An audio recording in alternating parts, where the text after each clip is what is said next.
right, guys, welcome to this episode of Ops Unfiltered. Today we have a special guest, Fabricio. He's the founder and CEO of Flieber. Welcome, Fabricio. Yeah, thank you. Thank you for having me, guys. Excited you came out here. Yeah. Fabricio flew all the way from Brazil. No, I'm just kidding. No, I didn't. Yeah, from New York. But that's far enough. Yeah, so Fabricio's in New York City. He's growing Flieber.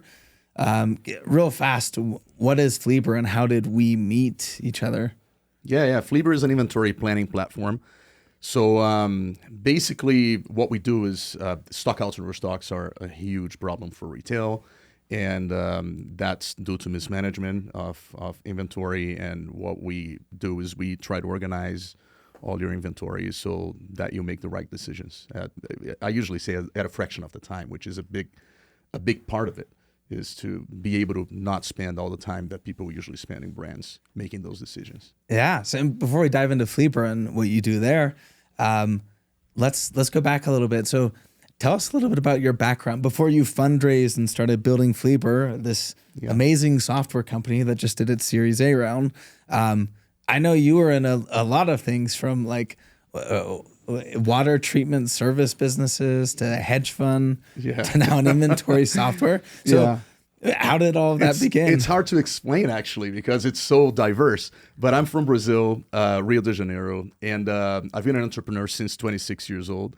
And out of vocation, we were just talking about this before, this episode. But out of vocation, I became an entrepreneur, and my first company was an HR technology company. Then 2008 came, and nobody was hiring anybody, so the company went down really quickly.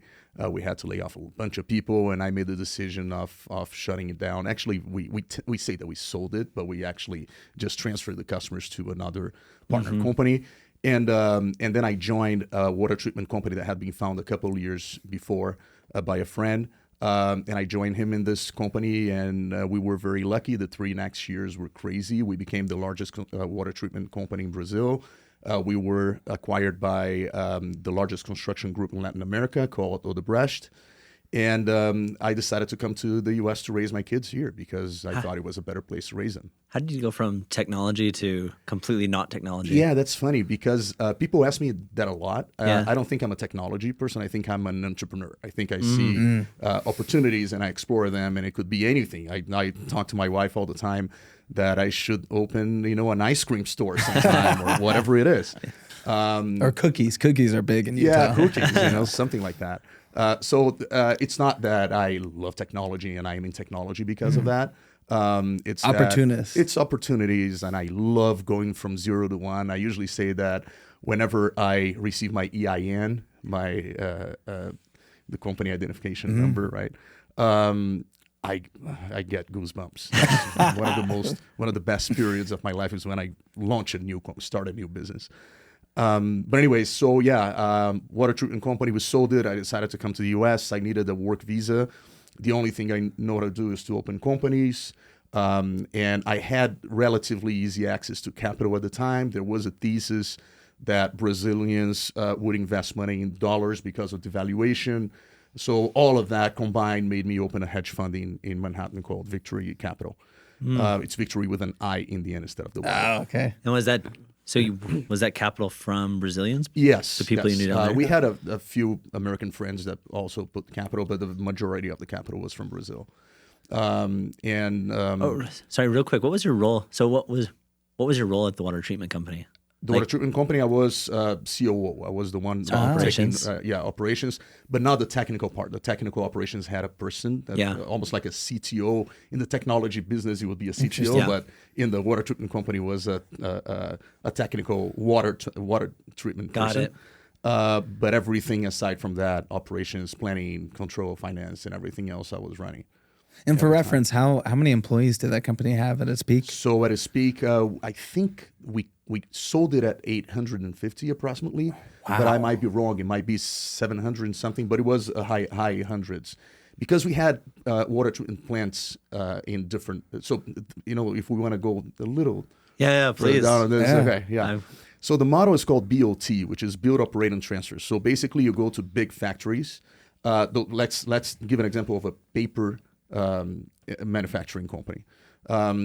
And the paper manufacturing company is manufacturing paper, but they need water, and they generate a lot of wastewater in their process. And that is really important for them because the water is a very important raw material for them, and the wastewater can give them a lot of headaches in terms of environmental problems. But it's in the end of their priorities. The top priority is not treating water and wastewater. So we'll get to them and say, hey, you know what? We're specialized in that. We're going to purchase your water and wastewater treatment plant, and we're going to run it for some amount of time. It depends on the company. But the minimum we had was 13 years, and the maximum we had was 35 years in our customers. And we will run it, and we will exchange it for an invoice, so you know how much it's going to cost every month. And we will deal with any environmental issues. It's our problem and not your problem. So it was a pretty good value proposition for them. So they would get cash up front. Wow. They would exchange for something that is manageable, that they know how much they're going to spend. They wouldn't have to deal with that part of the plan. And all the environmental problems were our problem, not their problem. So that's why we grew a lot. How do you assess an opportunity? Because that's an amazing opportunity. Yeah. How did you see that? It's not my merit. I joined okay. this company after it was founded. So it was the merit of the founders of the company who saw that opportunity. And they also didn't see that as a whole opportunity in the beginning. The beginning was, the idea was that you had, hospitals and buildings that you needed to deal with the wastewater. And they were having issues with that, and it was a cheap thing. I remember the first time that we got an investor, and the investor went to visit a plant before the company was a company, and I was not at the company at this specific time. So that's a story that I heard. They took the investor to visit the plant, and basically it was like a well. And the guy just threw like a bucket inside of the well and pushed the bucket back up and showed and put some chemical and showed that it was blue and not green.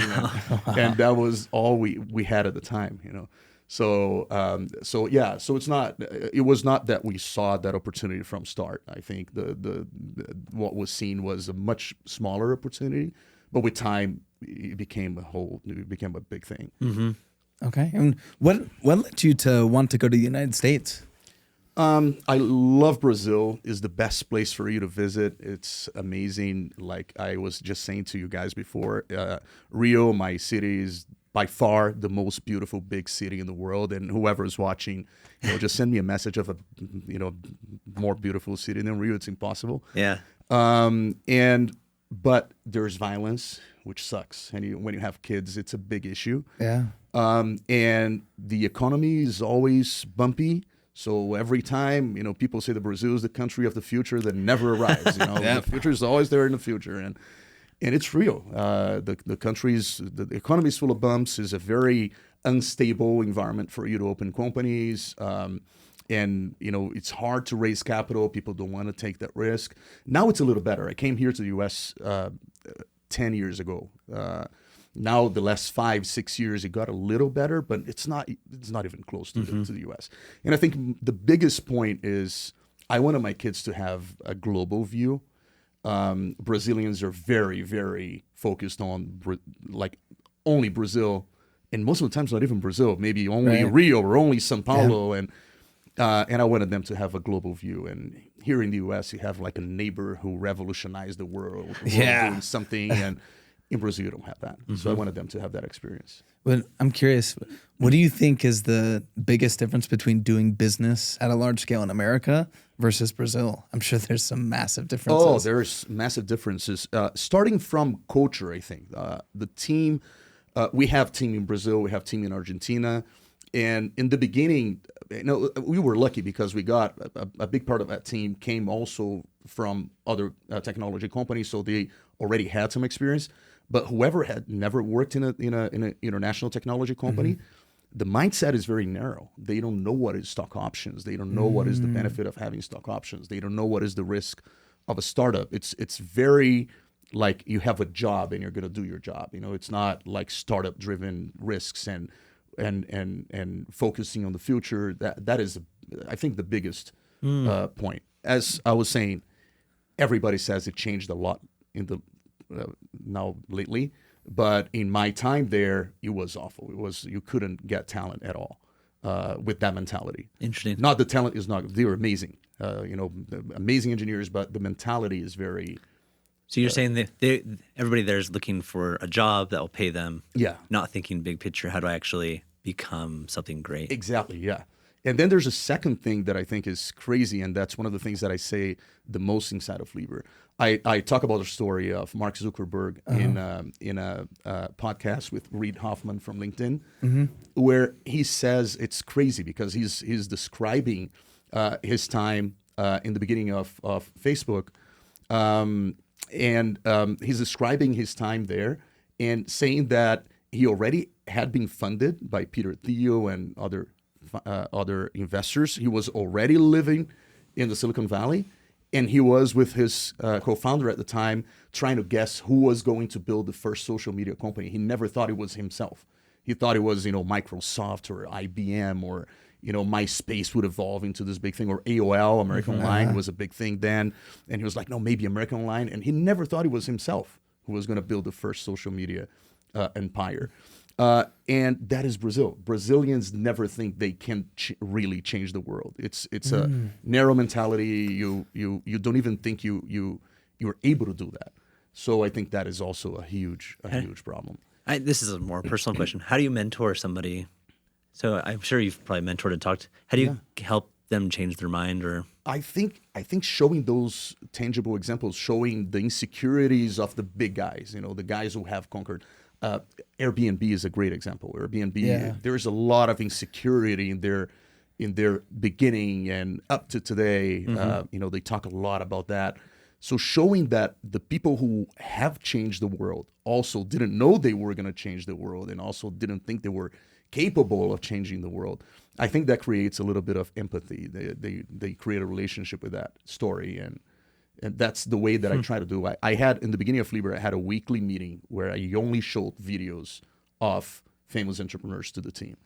And that was the only idea was, how do I make my voice be heard, not through me, but through someone who has gone through the same things and has reached another level of success. And I think it worked a lot. I think it resonated with people. Because what's the makeup of your team? You said it's like Brazilian, Argentina? Yeah, we have Brazil, Argentina, we have US, we have Canada. I think today, that's it. That's the four ones. But we had already Portugal, we had Mexico, we had Chile, we had Peru. So we had people in different places with time. Wow. Yeah, now we're concentrating in Brazil and Argentina a lot, the development team, because it's closer. When we had Portugal and Chile and Peru and Mexico, all these, it becomes too distant. So Brazil and Argentina are close enough, so we can put the team together from time to time and things like that. Oh, that's really cool. Do they work together? Do they work in an office, or do you have the Argentina team has an office where they go once a week. I go there. The Argentina team is where I have the more senior. We have other senior people. We have one in Canada also, but the more senior people are concentrating in Argentina, in Mendoza, which is a great place to go also because it's the wine country in Argentina. So it's almost like I'm doing tourism at the same time that I'm working. But I go there once every 2 months to spend a week with them. Okay. And they go to the office together once a week. Yeah. Okay. But the company is remote. It was not remote. We used to try to focus on having offices, but we were forced to being remote. How do you feel like the technical skill of? Because when I was in Ecuador, I felt like the technical skill was very lacking. I feel like the education was not there. How is it in Argentina? Yeah, I think I have. Argentina is known for being one of the best educations in Latin America. So the levels of Argentina in education, if you go check, the rankings and stuff, they are in the level of Italy, France, Spain. Really? Yeah, they're very big in education. But I have like a very good team that came in Argentina. They came from Eventbrite. And so they were already seasoned by Eventbrite, by years at Eventbrite. And it's an amazing. Did you find them yourself, or was it a previous connection? I had my co-founder and CTO Jair had an acquaintance, it was someone that he would talk to technically. Yeah. Called Vinicius. who is with us, still has been with us since 6 months of the founding of the company. And now he is in Canada, but he was in Argentina. And convinced Vinicius to join us. And then Vinny convinced the other guys to join us. So then we got a cluster of people from Eventbrite. Okay, so it feels like you always need like a champion down there. Oh, totally. Yes, it's impossible for you to start without that. Especially in my case, I was not in technology in the U.S. before. I can talk a little bit about the other companies, but I was not in technology in the U.S. before, so I didn't have all the network. So it was fundamental to have the champions bring people. Oh, that's really helpful. Yeah, and we can fall back to the hedge fund. To the hedge fund. So, Sorry. I'm telling my stories that. Yeah. Okay. Yeah. So hedge fund, 2.5 years into the opening of the hedge fund, I met a guy who was opening an Amazon store, and that really intrigued me because I thought at the time that's 2015. At the time, I thought that Amazon stores were something that you would do in between jobs or as a side hustle. I didn't think that was a real business. But this guy was very capitalized, very smart, probably the smartest person I've ever met. And I was intrigued. I went out for a glass of wine with him. And in the very beginning, he asked me, Fabricio, how much % of retail do you think is online in the US, the most developed country? I thought about all the boxes coming to my house and Jeff Bezos being one of the richest people on earth and Amazon, one of the biggest companies. And I said, I don't know, 35, 40%. And he was like 8. And he said 8%. I knew at that exact second that I was going to join him in opening this company. So that's what I did. So I needed 6 months to reorganize the hedge fund to live without me. So it was a transition, and I transitioned into being an executive with this guy, like opening HeadClicks. So my executive job went from the hedge fund to HeadClicks, like my time, I mean, right? So we built this thing from zero, and we got to $12 million in sales in the first year, which is great. But the best thing is that the thesis was correct, that there was a revolution starting in this industry, and by being inside of this revolution, we would see a lot of opportunities. And that's what happened. So we started the company 2015. So 2016, end of 2016, we were already opening the first side business to HeadClicks, which was a company called Sellers Funding that now was rebranded to Sellers Fi, is a funding business. So basically the thesis is retail is a capital intensive business. There's not a lot of capital available for a lot of these people who are starting retail. So there's a gap between the need for capital and the offer for capital. And Sellers Fi is doing great. It's been there for 8 years now, I think. And then 2017, we started Quartile. Quartile is an advertising platform. Today is one of the biggest in the market. And what does Quartile do? Quartile is advertising platform. So basically, the thesis in the beginning, now it evolved. We made a big acquisition last year 2 years ago, that broadened a little bit the scope. But in the beginning, what happened was HeadClicks, it was really hard to manage advertising because everything was too manual. So at a certain point, we had screens and 6 people in a room, just managing the keywords, trying to guess what keyword to add and putting that in a spreadsheet and uploading things to Amazon manually. And you had to do it in a certain way for Amazon because of the way Amazon's system was developed. And that way was not the most efficient for us. And so we decided to start automating this process, and that became a business. So the big breakthrough was the idea that each campaign on Amazon, the way it was done before, it was a campaign of keywords. So you had a bunch of keywords in the same campaign. And now the attribution of the success of the campaign is a little hard for you to understand which keywords at which time perform better because you're seeing that in aggregate, right?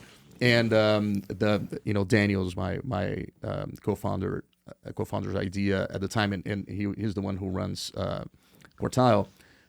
His idea at the time was, what if I make each campaign be one keyword only? And the only way to do that is with systems, because it's really hard for you to do that manually. And that's the big breakthrough, because now you have 100% of the attribution to one keyword and not to a group of keywords. So you can really understand how things are. And it evolved to being, in the hedge fund world, there's a thing called high frequency trading, which is when you are operating in the milliseconds, right? You're buying, selling in the milliseconds. Yep. And you do that through systems. And it's a little bit like that today. It's not in seconds, it's in like an hour. But there's a rebalancing every hour based on the success of each campaign, which is each keyword. And you're downgrading a keyword and putting another one in place of that, and that's all automatic, and that makes the result be like amazing, another level. It's very interesting. So that's the breakthrough. This was your first exposure to e-commerce. You got tons of experience. I'm interested to dive into Flieber now. Yeah. Obviously, you're super opportunistic. You see an opportunity and you start building a company. Like you said, you take it from 0 to 1.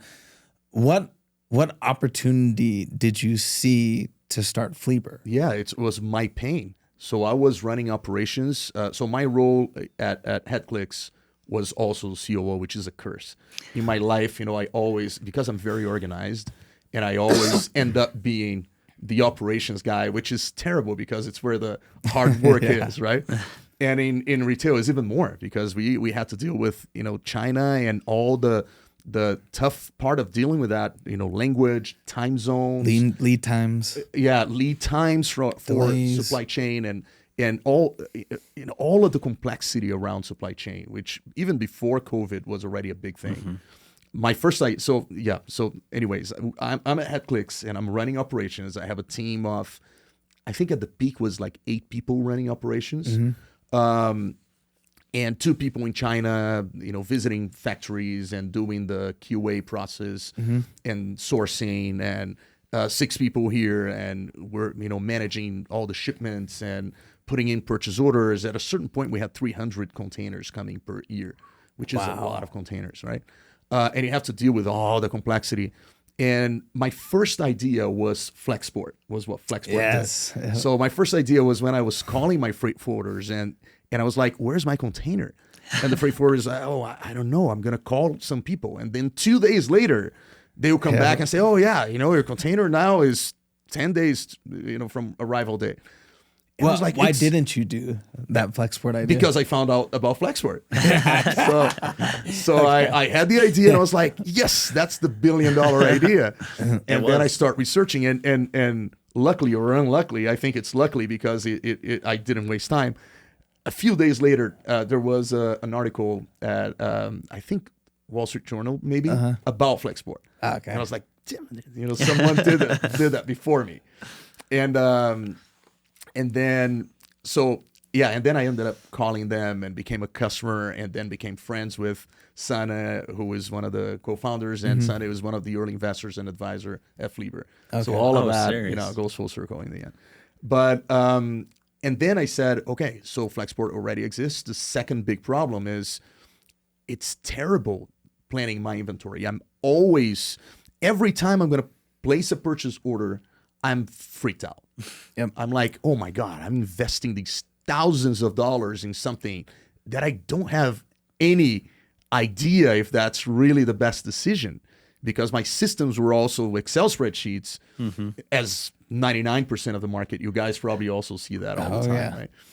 And it was painful. And I said, there must be something around it. I researched, and there were some very unsophisticated products developed by the same unsophisticated people who started selling on Amazon early. Right. So those are people with no business experience, and they're developing based on their knowledge that is limited because they don't have, as you were saying, the education and things like that. And I was like, yeah, there is an opportunity there, and I decided to start Flieber. So what's the biggest difference between basic Amazon-centric replenishment and forecasting tools and Flieber? Yeah. Where's the sophistication? Yeah. Amazon, by the way, I hate saying sophistication because I say that a lot, but it's not a good word because it sounds like it's something very special that only very big companies, and it's not the case. That's not what we do. My point there is, if you're an Amazon-only tool, you're operating around Amazon's paradigms.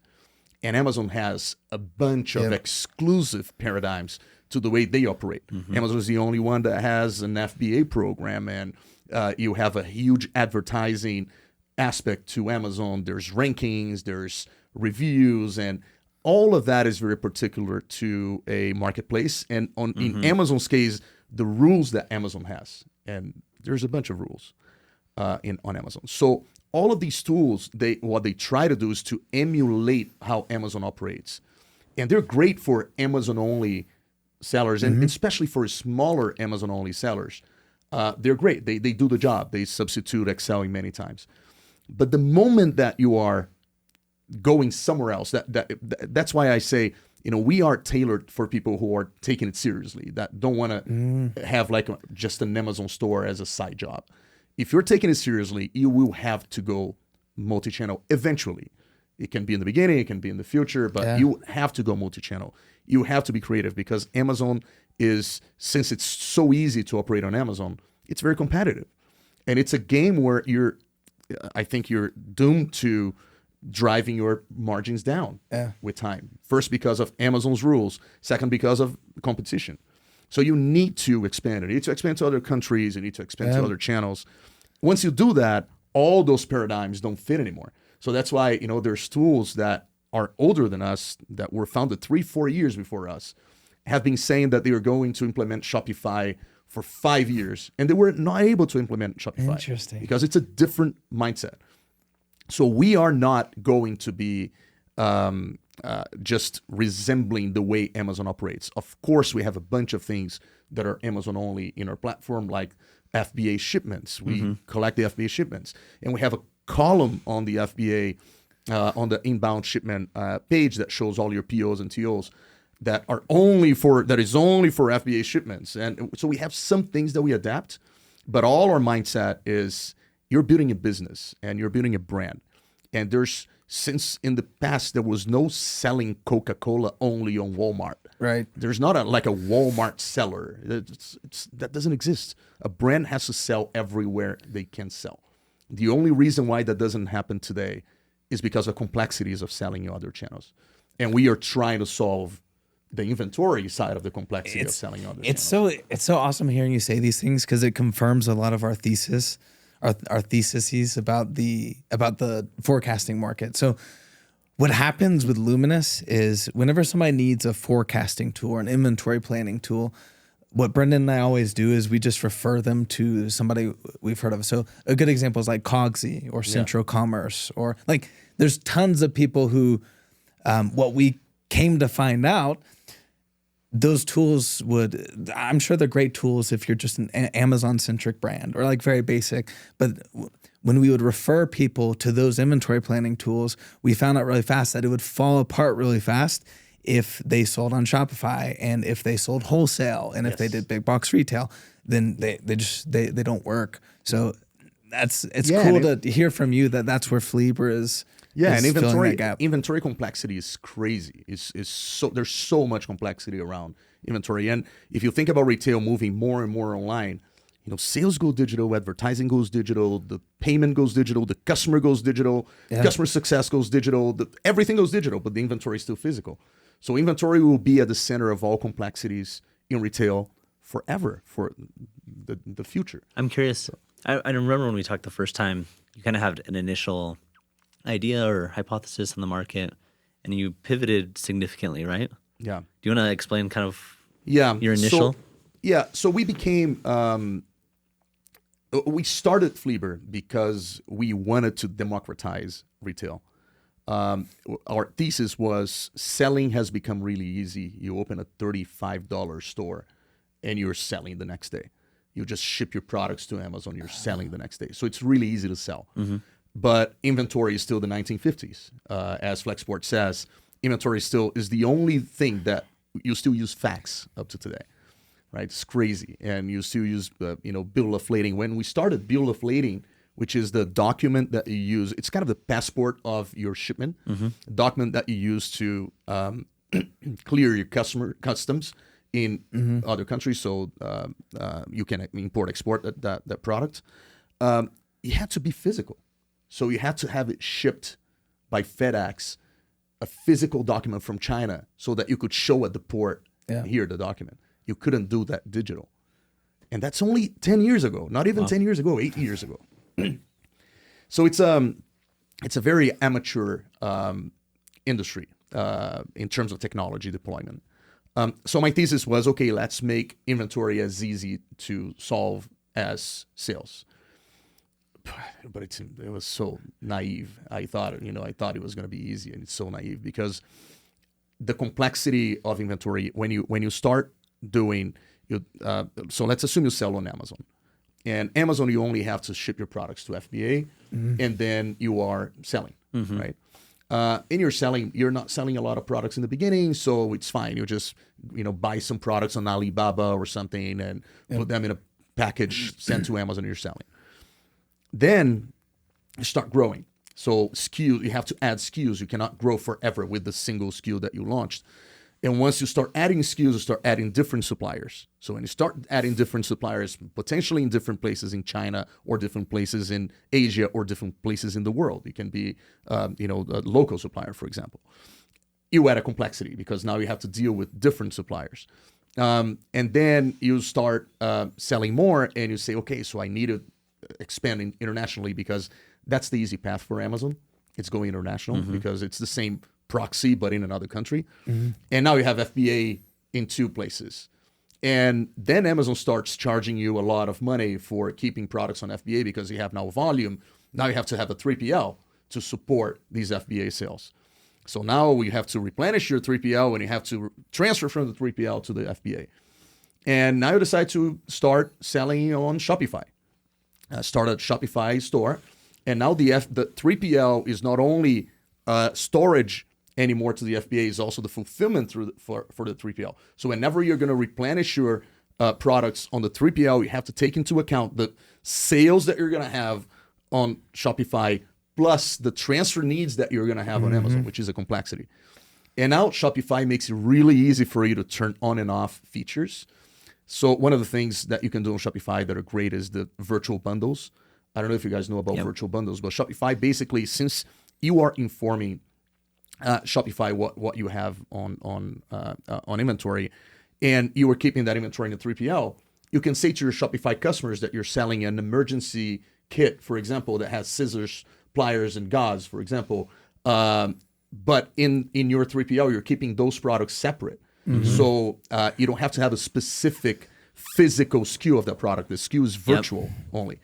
And that's very clever. I don't know how people don't do that more often because it's crazy how much potential that has. You can basically have infinite bundles on Shopify and keep the product separate in your warehouse. But that adds a complexity because now when you're going to replenish a product, you're not only replenishing that individual sales, you have to check on each bundle what is the sale of that bundle and summing up to see how many items you have to replenish.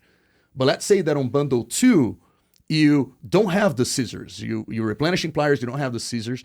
But so you're not selling that bundle, not because you don't have the pliers, it's because you don't have another product that is the scissors. So complexity. Then you decide to sell back orders. Do you know what back orders is? Yeah. So back orders. Back orders is another complexity because now your inventory is going negative, which is counterintuitive, doesn't exist anywhere. You cannot sell back orders on Walmart, for example. If the product is not on the shelf, you're not going to sell it. On Shopify, if the product is not on the shelf, you can still sell it. And now it goes negative, so when you receive the next batch, it's not going to replenish to the full. It's going to discount the pre-sold. And then you accept subscriptions. So I can go here, for 2 hours. Then you start doing specialty wholesale. Then you do exactly. Then you need volume. Retail, then you have to do wholesale. I've gone through the exact flow you went through as we were trying to build some sort of basic forecasting. We followed the exact steps. We've ran into the same exact. But what about this? Exactly? Yeah, it's an. I say I have 100 years of roadmap. If you give me 100 years, and maybe I can give you a tool in the end of the 100 years. So when you talk about the naivete of I'm going to solve inventory, so you're specifically talking about wow, this is such a big problem. So then you decide to focus in on just inventory planning. Yes, exactly. So yes. I've. Two questions. Number one is how do you balance as a tech founder keeping your blinders on and staying focused on the vision, God, this is so hard. but also looking at the array of competitors. I mean, there are so many. Oh my God. Like, and you can learn stuff from them, but how do you balance that? How do you balance being curious on who is solving a good problem in the market and keeping the blinders on and building towards your vision? Yeah. So it's really hard. So it's an exercise that I do every single day and with the team. And I don't even know how many times I say to the team, guys, it's all right. It's a marathon. Let's keep focused. Because many times we're like, a customer calls us and says, hey, we don't have this. And everybody gets desperate because we know that we have to have that. We have everything, as I said, we have 100 years of roadmap. It's really unlikely that anyone at this point, after 5 years of company, is going to tell us something that we don't already know. Yep. Right? But it's impossible to implement everything, and you have to keep focused. So why inventory planning first? Because I think that's the biggest problem, the biggest in terms of size, and solves a lot of the other problems that come with it. If you solve inventory planning, you're going to purchase better. If you purchase better, you're going to have more efficient inventory. If you have more efficient inventory, you're going to have less problems with the warehouses, less problems with the suppliers. So there's a bunch of things that are side effects of having a better inventory planning. And the way that I do to keep focus, it's like almost like a mantra. It's almost like we have a very strong conviction of what we're doing. And it's a marathon, and we're going to fight the marathon and to run the marathon, not try to sprint. And competitors, it's funny because if you look, we were on a list the other day of the, I don't know how many, 15 or 20 best inventory planning tools. And we were the oldest one on the list. No way. And that's funny because when we started, there were no competitors doing what we're doing. Yeah. So there's companies, I don't want to say names because I hate talking about, any bad things about competitors. Everybody has their merit. So I don't want to say names, but there were companies that were those in the unsophisticated bucket that I'm talking about at the time that we were founded. But nobody had our vision, the multi-billion-dollar vision that we had. And stockouts and overstocks generate $1.8 trillion in losses every single year. So that's a multi-billion-dollar vision, right? Mm-hmm. And nobody had the big vision. Nobody had, I was the first one to get VC funding in this segment. Nobody had VC funding. And why did I get VC funding? Because I understood that the problem was huge. I needed a lot of technology to reach, some level of success. And it was the first company that we raised capital. I had never raised VC capital in my life. I only raised private equity capital after we were successful. So I have a few questions about VC. Yeah, but first, I want to get. I remember you saying you ran into a problem where customers, regardless of how smart your forecasting became, they didn't want to leave the spreadsheets behind. Yeah, we still have that. Why do you think that is? And do you play into that, or do you try and build it better? Yeah, that's a great question. We still have this problem. Our biggest competitor, our sole competitor, Our spreadsheets. is our spreadsheets. Yeah. I'm very close to all the competitors I can be close to. By the way, if you have an inventory planning tool, contact me. I want to get together, and I'm close to all of them, and I'm serious about that.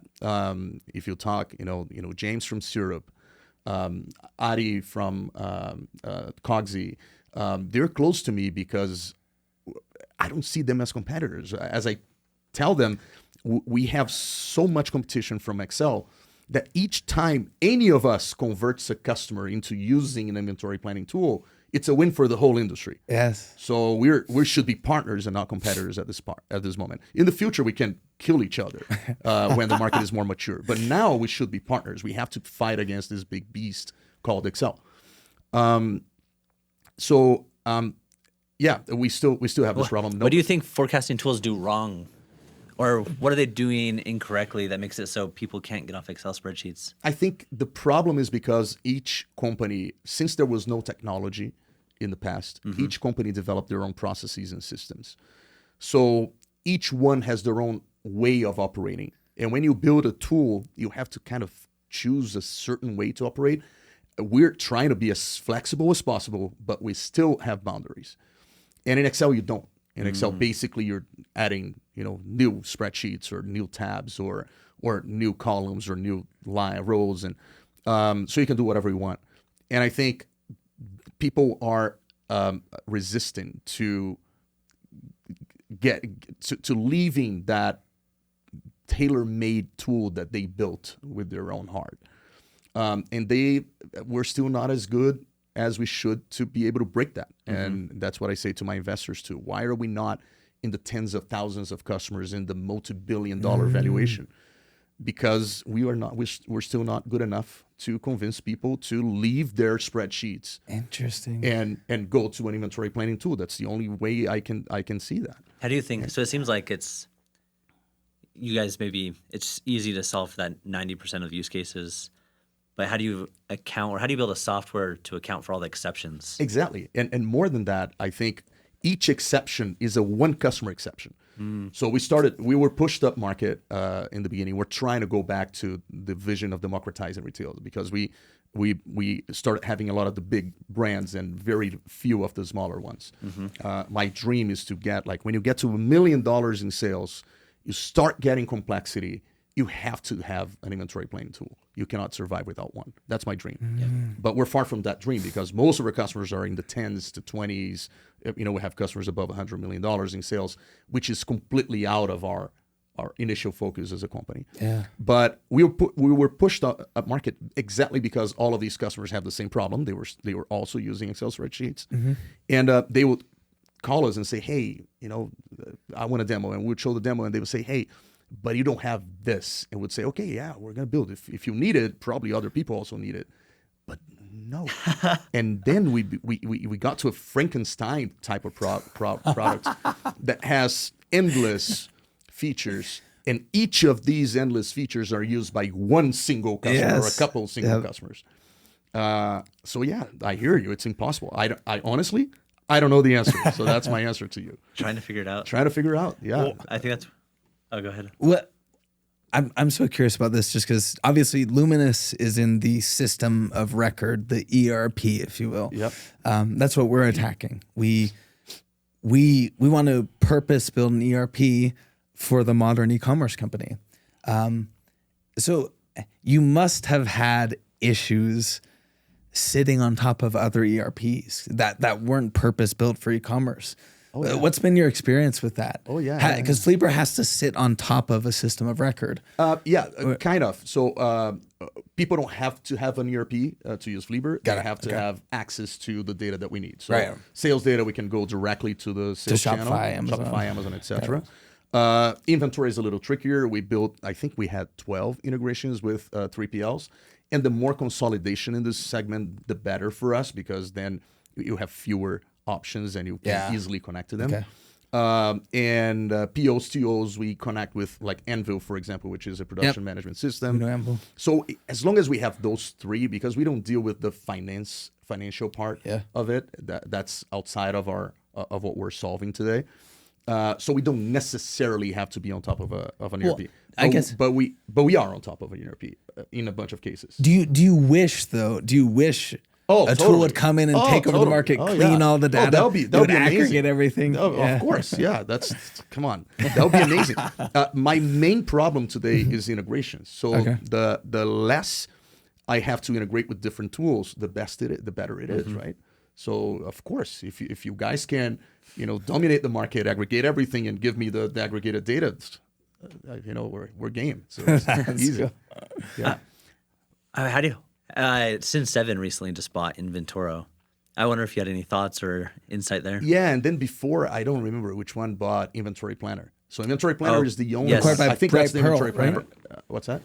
Bright Pearl bought Inventory Planner. Yes. Yep. But it was, I think, I don't know the whole history, but I think Bright Pearl bought the company that bought Inventory Planner, but I might be wrong. But anyways, I think there is it's one thing that is happening in the market more and more is the verticalization, right? So all these inventory management tools like Sin7, Bright Pearl, they manage, they have tools to manage your inventory. It's not to, they're thinking about control, present. Yep. They're not thinking about decisions, future, right? And they need to have something that is about the future to aggregate value to their offering. So I think it's natural. It's natural that a bunch of those companies are going to be consolidated into more vertical tools, and it's one of my theses also. I think a tool like yours and us, and even Envil, and all these tools combined, they have a huge value. And I think that's how the market is going to evolve too. I don't think we're going to have an inventory planning tool for the rest of our lives. This is a beginning of a process, but there will be consolidation of these tools in the market. And honestly, what I dream about is the day that we have enough volume, and I think we can only get volume with these tools combined, because in the end of the day, Flieber is almost like a feature inside of a bigger system, right? And Envil is almost like a feature inside of a bigger system. And what you guys are building without a planning part, without a PO, a robust PO solution, is also almost like a feature inside of a bigger system. Yep. And when you combine all of that and you gain scale, then you have a huge business, because then it's a financing business, it's an insurance business. And I have the whole modeling for insurance. My dream, I'll say it publicly, and there's no problem with that because ideas are worth nothing. Yep. But my dream is to have a stockout insurance, something that I can come to the customers and say, hey, if you use our system, you're not going to run out of stock. And if you run out of stock, we're going to cover your losses. Wow. And then you have an insurance policy for that. And I modeled that, and that is 10 times bigger than the technology side of it. So those are the things that you can evolve to with time. But we have to get there, right? So that's why we need the focus, and day after day, building little by little, focus on marathon. And so, yeah. Do you think a lot of these dreams are killed because of the acquisitions? So I can see I a think world so, yeah. you're bought up, bundled, and I totally think so. That's why I'm trying to position ourselves to be the one who buys the others, and because I want to build this dream, right? But yeah, for sure, they are, especially in the case of 3PL tools. Because they are a lot more narrow-minded than what we're building here, both you guys and us. Yeah. So yeah, I think they're going to kill Inventory, and they have already, honestly, Inventory Planner. The feedback I get from customers coming from Inventory Planner is that they killed it. It's a different vision, right? Yep. That happens all the time, though. This is something that Brendan and I always see. And you have a founder with a strong vision. He grows the business to 2, 3, 5, 10 million in ARR. So, clearly he hasn't achieved his vision, but they get gobbled up. Yeah. Gobbled up by QuickBooks or by Oracle or by, insert extensive 3PL Central. Why is that not going to happen to you? It might. I don't know. I'm trying to survive against that. And I talked to a lot of private equity companies about that. I really think there is a consolidation play. I think people who are building, these Carbon 6 and this type of SaaS aggregator, my vision is that they get one thing wrong, is that the real value is in the integration of the systems. And if you just acquire a bunch of different systems, yes, you have some potential of gaining with scale, because you can sell to the same audience. So it's one sales team. You're selling almost like a menu of options, but it's weak. I think the real strong one is when you have the workflow integration between the systems. And now whoever is using this part of the tool and just turns on the second part of the tool has immediate gains by having that combined. Like we're almost entrenched with Envil. It's crazy because those two systems together are very powerful, because in Flieber, you're making the purchase decision or transfer decision. In the case of purchase, you need to send that to a supplier. And as soon as you make that, and if you were using both Envil and Flieber, you just push a button and it goes to Envil. And we even have, ERP, going to ERP for approval. But anyways, let's forget that part. It goes to Envil, and Envil now takes over that PO and is communicating with the suppliers. And whenever there's a change, immediately, in literally 2 seconds, because it's a webhook that we built, in 2 seconds, that change is reflected inside of Flieber. So, for example, let's assume you have a delay. in 2 seconds, that delay is going to show up in Flieber and is going to raise an alert because now you're probably going to have a stock out because of that delay. How powerful is that, right? So it's the deepness of the integration and It's how the well it workflow talks integration. together. Yeah, it's the workflow. And the specificity with Anvil, because Anvil grabs all of that data. Exactly. Which is very relevant for Flieber. Exactly. And we have that with Flexport also, where whenever a shipment is in Flexport, is being managed by Flexport, same thing happens. If there's a delay or anything, it reflects immediately in Flieber, and then we understand if that is going to generate a problem, and we pop up an alert for the customers. And the customer now has visibility of something that, honestly, they would probably not have before they run out of stock. Yeah. And if they had, you would be much closer to the stock out, so they could not do anything. So, so I think that is what is powerful in my vision. So last question right here, because we're running out of time. What do you think is the future? Brendan and I talk about this all the time. AI is this buzzword. It's really exciting seeing ChatGPT and all of their updates. It's really difficult though because with AI there has to be a specific use case for it to make sense. Like technically AI could do anything, but what do you think is the use case in supply chain that makes the most sense? So, and isolate a specific use case where you think AI is going to take over. I'm very critical of the way that people are approaching AI in supply chain. I think the problem that people have today is that they're falling for this buzz, and they honestly don't know what AI is. Most of the people, and if we had 2 more hours, we could talk about that because I have advisors, AI specific advisors, trying to explain to me all these crazy things that are happening. But the fact is that AI today, not today, forever, will depend on the quality of the data. And if you're doing an AI, for example, for a legal software, you're feeding the AI with the legal results of all the legal processes, and that is the reality. If you're in retail, is one of the only businesses, I cannot think of a second one, that the data is intrinsically wrong. So for example, you get the real data of your sales. It's the real, it's stamped. It went through, luminous, and it's stamped, approved, and you feed that into an AI. You still have stockouts in that data. So the AI is not going to understand that is a stockout if it doesn't have the context to understand that is a stockout. So it's going to project a new stockout in the future. You can have the most powerful algorithm and you feed them a data with stockouts, it's going to predict another stockout. At least if you don't have the rest of the data that is needed to give it the context that it needs. And then you had an influencer campaign, for example, where you had a bump in sales, you had no change in inventory, no change in price. Suddenly products start selling more. Is that a new trend? Are you going to sell at that level? For how long are you going to sell at that level?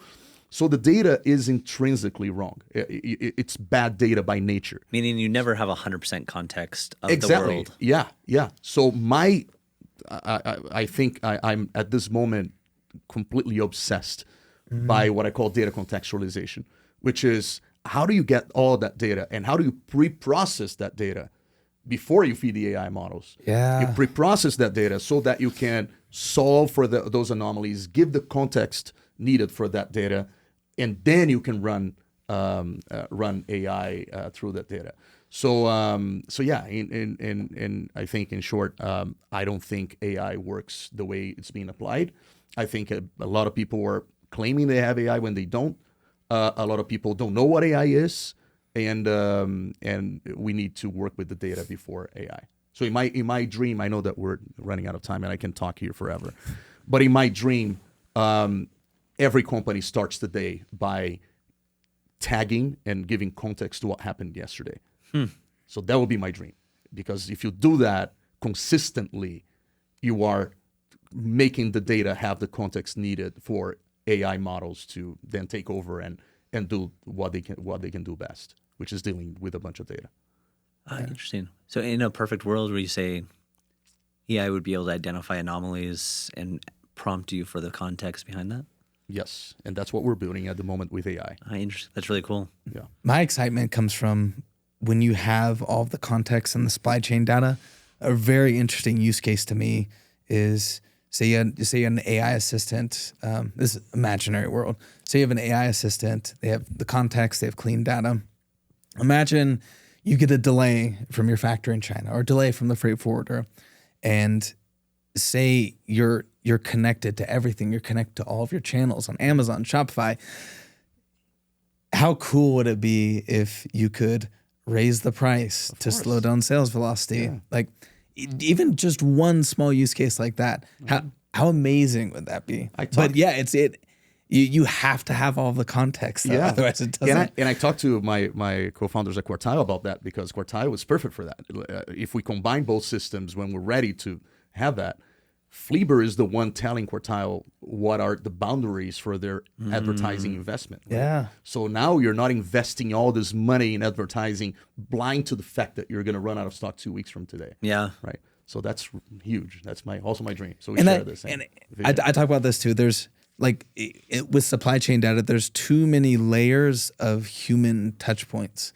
Or I guess you could say context. There's too many layers of context. Yeah. Like there's the freight forwarder, there's the factory, there's your advertising platforms, there's all of your different channels, there's your 3P. So there's too many layers. So we as builders, we need to isolate very specific use cases where we can just go through one layer of context and apply it. Yeah. So I'm excited to see what we all end up doing there Yeah, and what me actually too. works. Yeah, me too. It's tough, but I think the world needs crazy people as us to solve the tough problems.